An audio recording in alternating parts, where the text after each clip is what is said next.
Hello friends, అందరు ఎలా ఉన్నారు? మీ అందరి కోసం ఇవాళ దొండకాయ ఫ్రై మీకు చూపించాలనుకుంటున్నాను.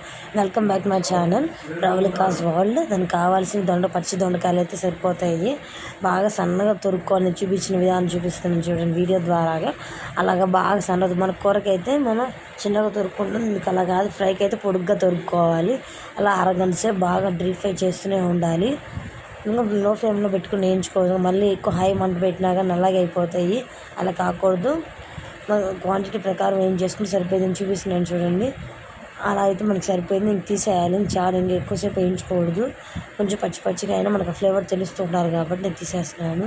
హోటల్ స్టైల్ సూపర్గా ఉంటుంది. మీరు ట్రై చేయండి. నా వీడియో నచ్చితే లైక్ చేయండి. మీరు ఇంట్లో ట్రై చేయండి, అంత టేస్టీగా మీకు చెప్తాను. తీసేసాక దాన్ని కొంచెం వేడిగా ఉన్నప్పుడు కొంచెం శనగపిండి చల్లుకోండి. ఉప్పు కారం కొంచెం లైట్ అయిన పర్లేదు. శనగపిండి ఏంటంటే వేడికి పట్టేసిద్ది. కొంచెం శనగగుండు దాంట్లోనే మామూలుగా డీప్ ఫ్రైలోనే వేసుకోవచ్చు. నూనె కాగేటప్పుడు దీంట్లో వేసుకోవచ్చు. నేను దించా క్లారిటీ కోసం చూపించానే వేస్తున్నాను.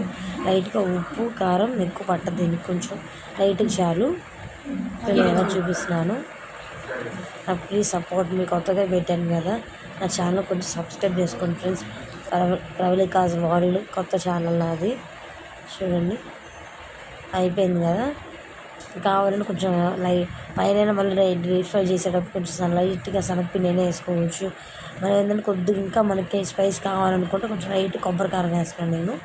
ఇంట్లో కొంచెం కొబ్బరి కారం ఎక్కువ తింటారు కదా, శనగపిండి వేసుకొని కొంచెం నచ్చితే మీరు కూడా ట్రై చేయండి ఇంట్లో. Thanks for watching my videos. Like and share, subscribe చేసుకొని మరిన్ని వీడియోలు కొంచెం గంట సినిమా క్లిక్ చేసి పెట్టుకో. ఆన్ నోటిఫికేషన్ మీకే వస్తే మీరే చూడొచ్చు. ప్లీజ్ సబ్స్క్రైబ్ చేసుకుని ఫ్రెండ్స్. Bye friends. నెక్స్ట్ వీడియోలో కలుద్దాం.